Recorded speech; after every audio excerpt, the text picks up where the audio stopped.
अस्सलामुअलैकुम। मोहम्मद अज़हर सिद्दीक अपने प्रोग्राम के साथ हाज़िर खिदमत है। प्रोग्राम में इस वक्त हमारे साथ जनाब डॉक्टर शाहिद कुरैशी साहब मौजूद है और बड़ा अहम इशू है। दो एस्पेक्ट पर गुफ्तगू करेंगे। एक तो आपने देखा कि वो अपना सरीना ईसा बड़ा शोर डाला उन्होंने, मीडिया हाइप क्रिएट की और उन्हें शौक है मीडिया में आने का। और बुनियादी तौर पर मैं एक बात बड़ी बात है और मैं जजमेंट में वो शेयर कर रहा हूँ, पीएलडी 2020 सुप्रीम कोर्ट 1 जो जो जस्टिस काजी फायद ईसा के रेफरेंस के कॉन्टेक्स्ट में है और उनमें पैरा नंबर 114 में जिक्र है, इनका नाम है जरीना मॉन्स्ट्रियाट कोसो करेरा। स्पेनिश हैं, इनके भाई भी गालिबन फॉरेन नेशनल हैं। तो इनके वालिद साहब फौत हुए, अल्लाह ताला मग़फ़िरत करे। तो और उसके बाद प्रॉपर्टी ट्रांसफर करने के लिए तो कि फॉरेन नेशनल है। मैं भी जब डीएचए में शिफ्ट हुआ या कैंट में मैं जब शिफ्ट हुआ तो मेरी पूरी टोटल सिक्योरिटी क्लियरेंस की, वरना उसके बगैर तो होता नहीं है। ये जरूरी है, ये एसओपी है, कोई ऐसी चीज नहीं है। लेकिन हैरानकुन बात है कि ये लोग एक तरफ ये करते हैं और दूसरी तरफ मैंने जो कि डॉक्टर शाहिद कुरैशी का वैन एजेंट रूल, मैंने अभी वो जब आर्टिकल पढ़ा तो मैं तो बड़ा परेशान हो गया देख के। और डॉक्टर साहब ने बड़ी तहकीक की है। यानी आने वाले वक्त में ये जस्टिस काजी फायद ईसा अगर सुप्रीम कोर्ट के चीफ जस्टिस बनते हैं तो उनकी मिसेज होगी। और वो वहां जो पैरामीटर तय किए हैं, एक तो बड़ा क्लैरिटी के साथ बता दूं, ये बिल्कुल गलत तरीका था उनका। और मैं मिसेस सरीना ईसा को कौम से माफी मांगने चाहिए ये गलत हकायक बताने पे और बिला वजह इसको कंट्रोवर्सी में जनरेट करने के लिए।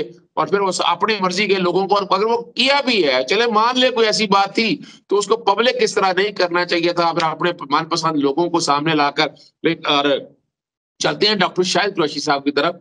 डॉक्टर साहब, ये पाकिस्तान में तो मैं बड़ा हैरान होता हूं कि इस इशू के ऊपर कोई आवाज ही नहीं उठाता, लेकिन आपने तो बड़े खूबसूरत तरीके से आर्टिकुलेट किया है।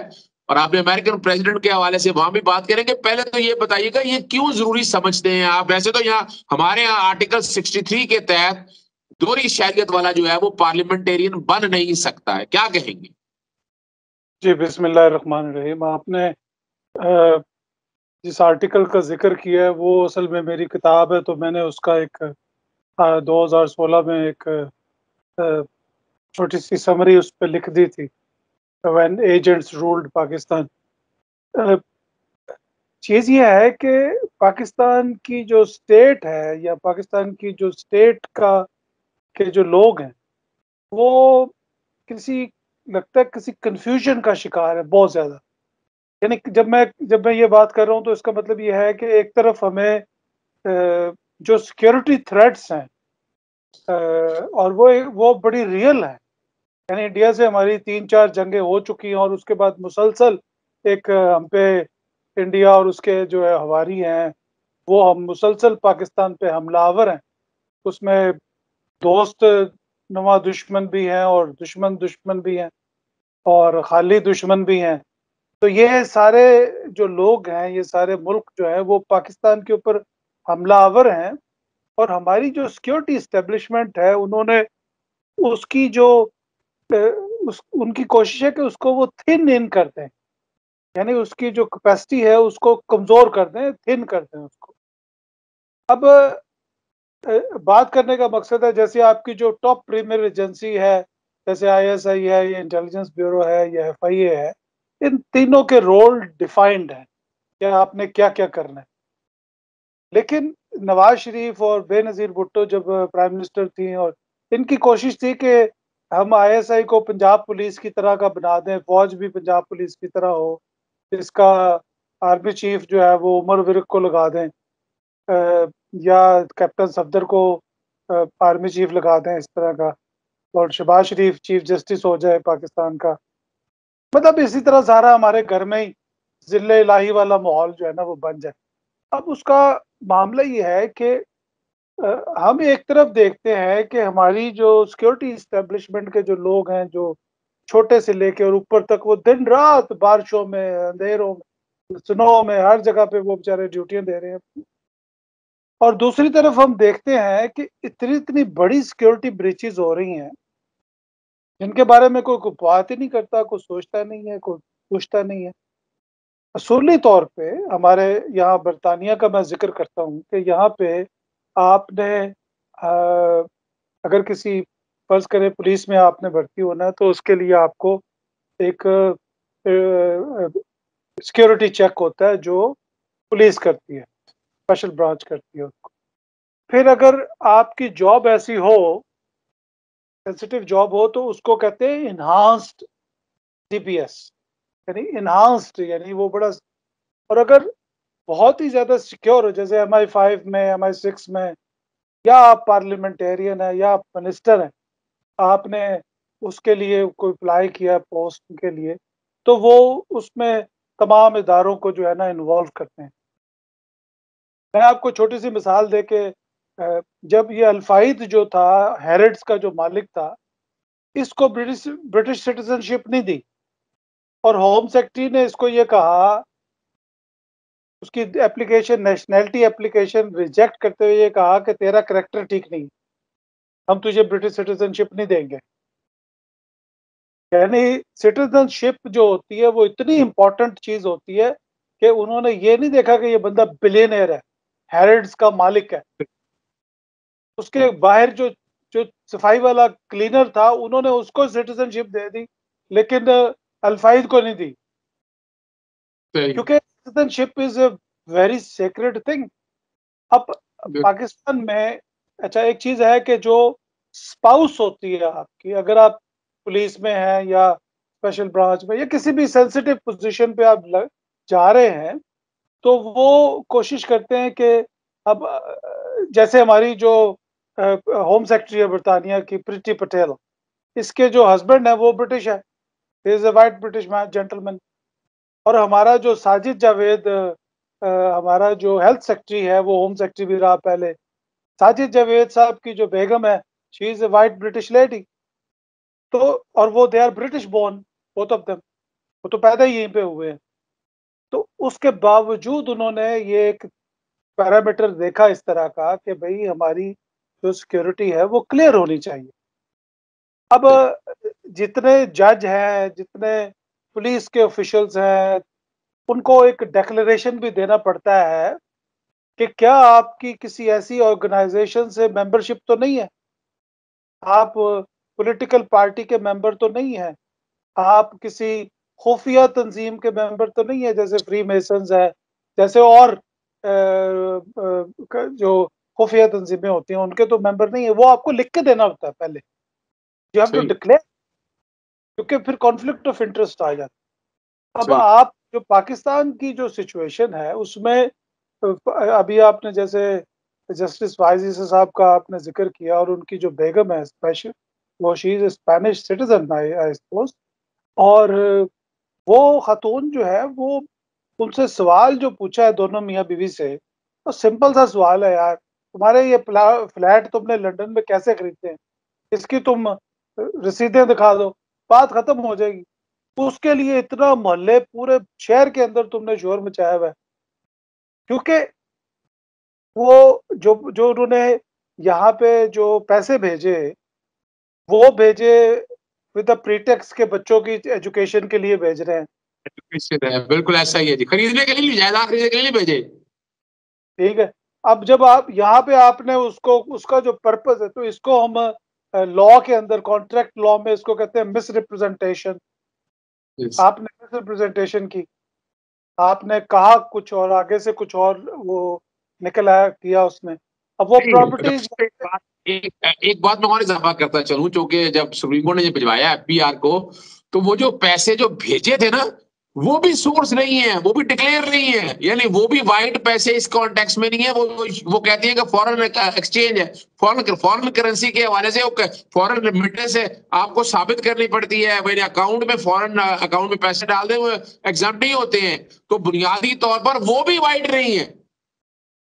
देखिए, जो सोर्स ऑफ इनकम उन्होंने भेजा है, सोर्स ऑफ दैट वेल्थ या जो उन्होंने पैसे भेजे, वो एक अलग स्टेज है। मैं तो वो बात कर रहा हूँ जो उनकी स्टेटेड पोज़ीशन है। बिल्कुल सही है। ये तो उनकी स्टेटेड पोज़ीशन है ना जो मैं बता रहा हूँ आपसे।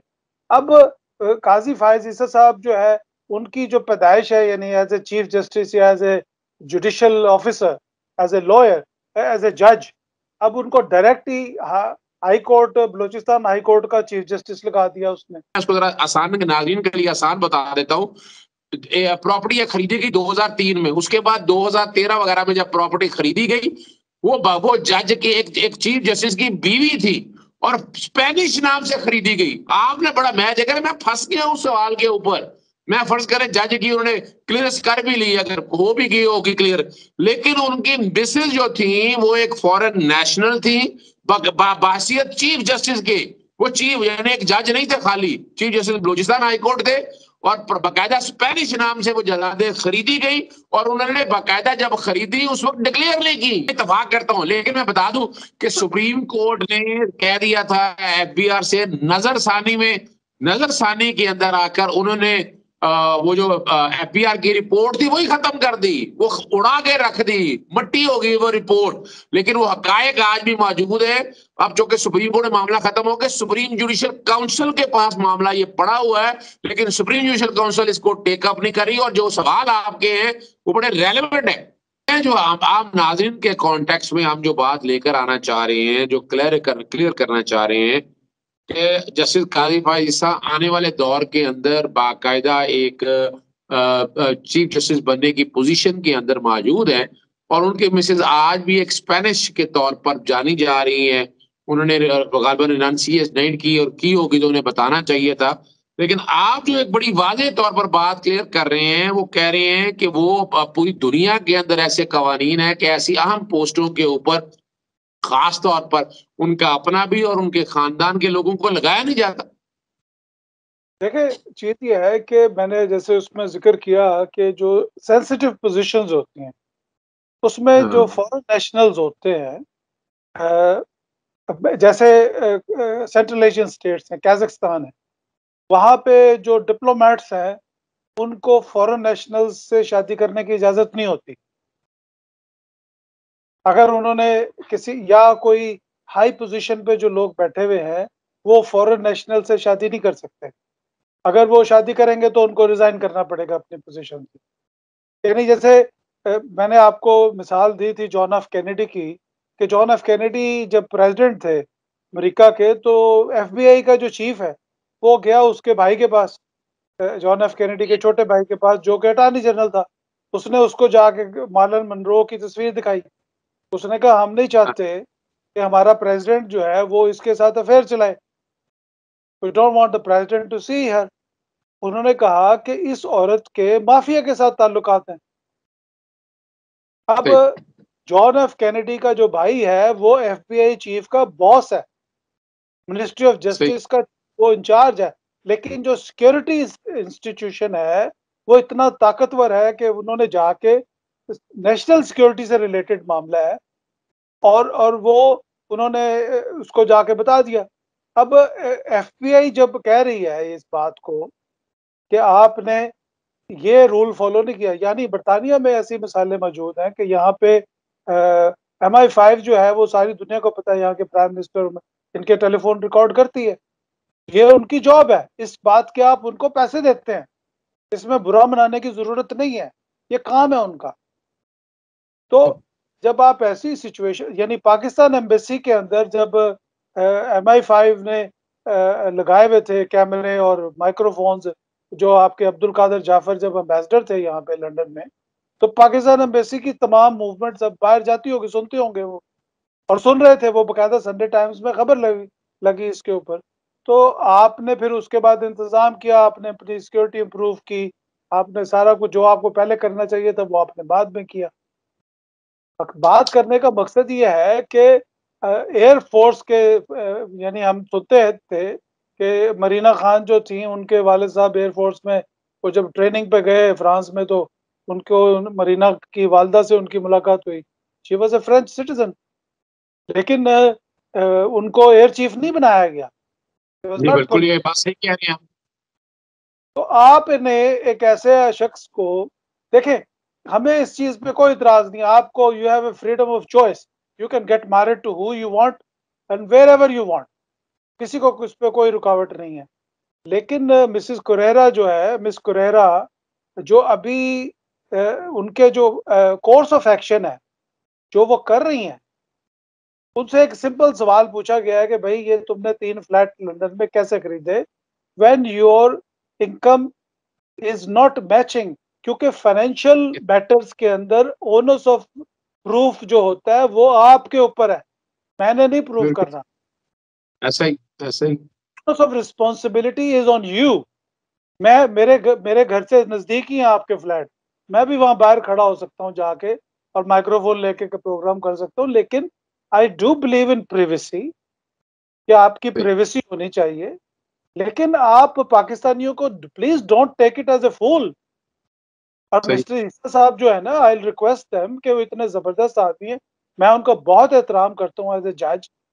आप जैसा भी इससे ज्यादा करोड़ों रुपया एज ए लॉयर कमा सकते हैं। मीडिया को भी बैन कर दिया, मीडिया भी बात नहीं कर सकता उस पर। तो जज साहब आपके जो फैसले हैं, हम तो आपके फैसले पे बात कर रहे हैं, उस पर हो सकती है बात। आपने जो फैसला दिया उदैबिया पेपर मिल का, दुनिया में क्रिमिनल केसेस के वो कभी भी बंद नहीं किया जा सकता। मेट्रोपॉलिटन अनलिमिटेड का कानून नहीं लगता उसके ऊपर। वो कहते हैं कि कानून द लगता उस case is never closed until it is solved.